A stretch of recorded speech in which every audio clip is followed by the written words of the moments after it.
여러분 안녕하세요. 스타트업 TV입니다. 오늘 여러분들에게 소상공인 손실보전금 확인 지급에 대해서 말씀드리고자 합니다. 6월 13일부터 확인 지급이 시작된다고 예고가 나왔는데요. 오늘부터 이제 접수가 확인 지급이 시작됐습니다.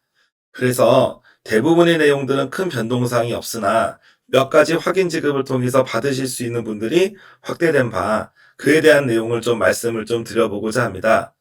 먼저 확인 지급에 대한 신청 대상에 대해서 한번 알아볼 텐데요. 크게 두 가지입니다.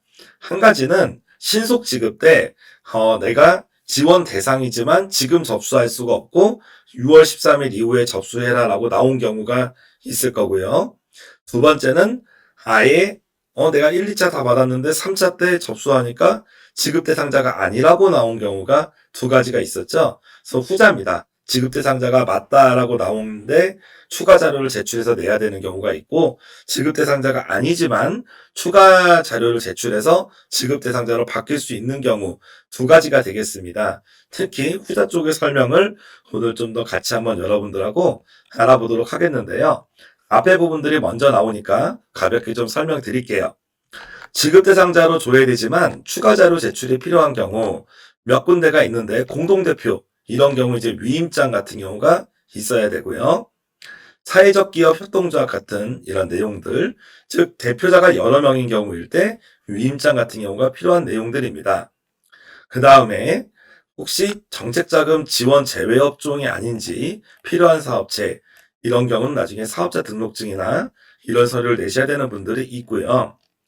두 번째가 지급 대상자로 조회가 되었지만 본인 인증이 안 됐다던가 신용상의 문제로 타인 계좌로 수령을 받길 원한다든지 계좌가 압류됐다든지 이런 분들에 대해서 원하는 대로 자금을 지급해 주기 위해서 몇 가지 신청 서류를 작성해라. 그런 분들이 되겠죠. 다음에 세 번째, 600만 원이 아니고 나는 한 800만 원, 1000만 원 받아야 된다. 그런 분들이 계실 수가 있습니다. 그래서 상향으로 지원하겠다. 기존에 받은 나에게 제시된 금액이 작기 때문에 상향 지원을 하겠다라는 그런 분들이 계실 수가 있죠. 이런 분들은 되게 간단한 서류 제출로서 확인 지급이 가능합니다. 근데 많은 분들이 지금 신경을 쓰고 계시고 스트레스를 받고 있는 내용 중에 하나가 이거죠.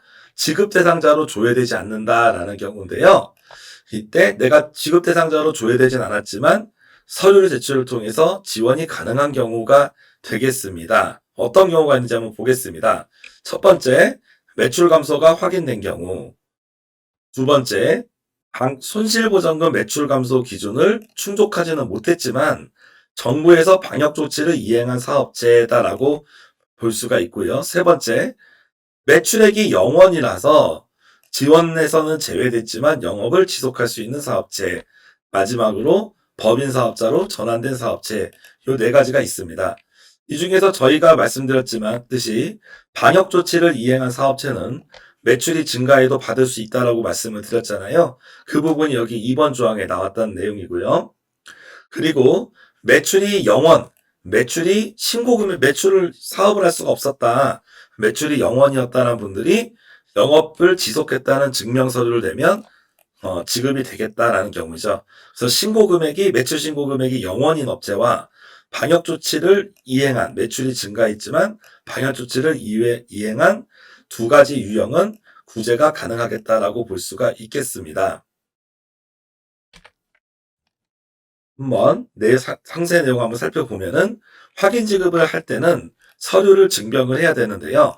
필수 서류는 사업자 등록증, 그리고 대표자 신분증 이렇게 볼 수가 있겠고, 공동대표로 운영할 때는 위임장 한 명한테밖에 접수가 안 된다고 되어 있잖아요.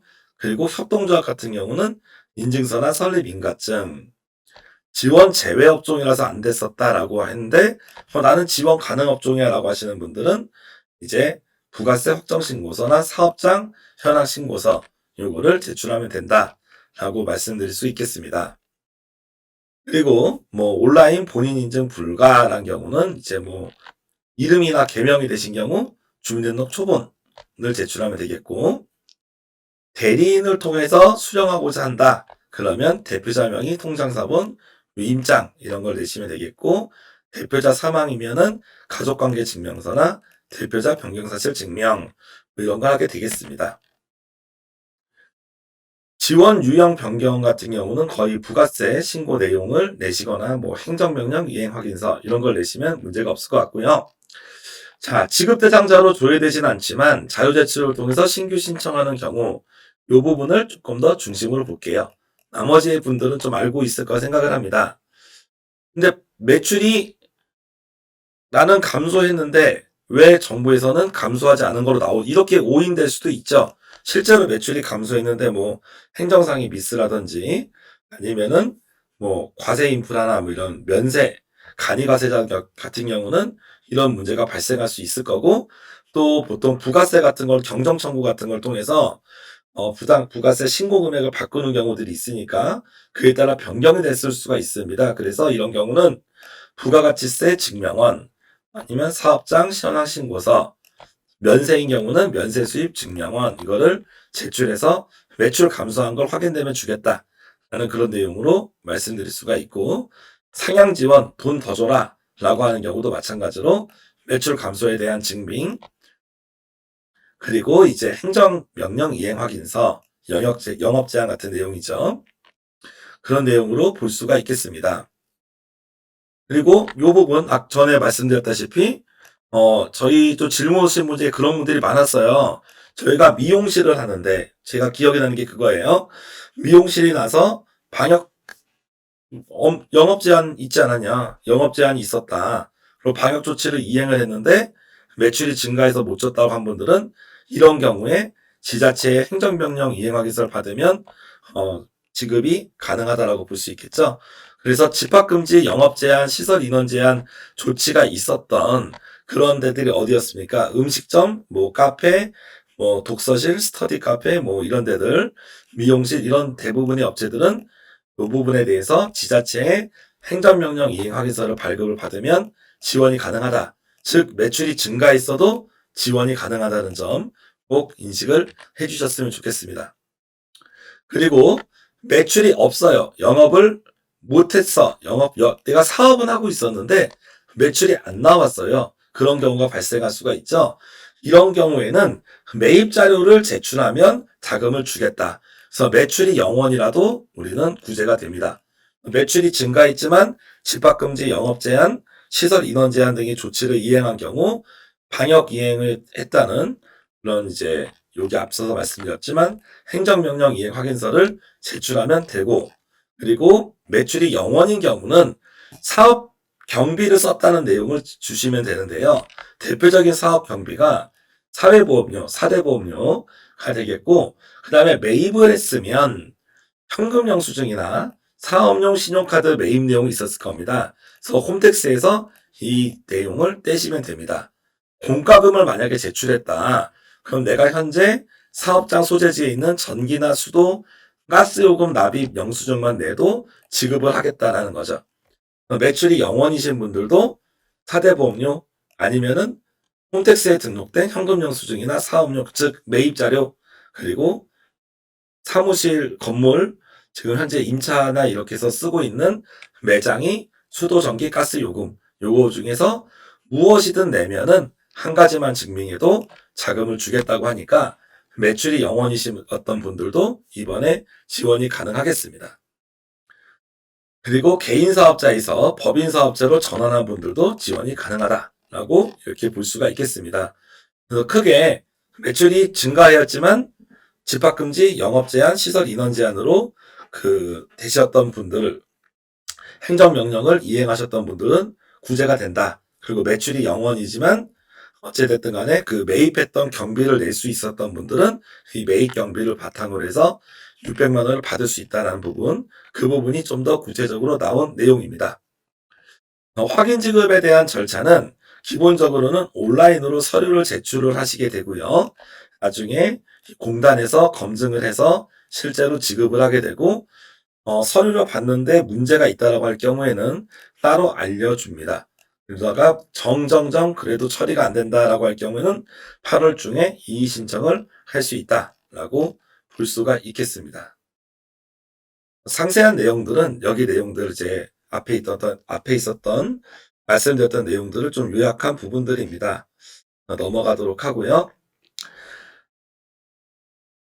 소상공인 이제 손실보전금 같은 경우는 예약 후 방문도 됩니다. 확인 지급할 때, 나는 서류를 들고 가야 되겠어라는 분들은 7월 8일부터 7월 29일까지 한 달 후에 예약이 되고요. 6월 달, 즉 7월 초까지는 온라인으로 접수가 된다라고 볼 수가 있습니다.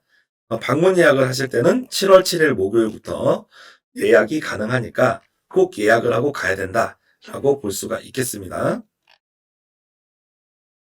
이의 신청은 여러분들 가끔 이의 신청하신다는 분들이 계신데, 기본적으로 이의 신청은 확인 지급 처리 결과를 통보받은 사업체를 대상으로 한다고 해요. 그래서 신속 지급을 했는데 만약에 안 됐어, 그래서 이의 신청을 하고 싶다, 이런 경우는 해당 사항이 없을 것 같고요.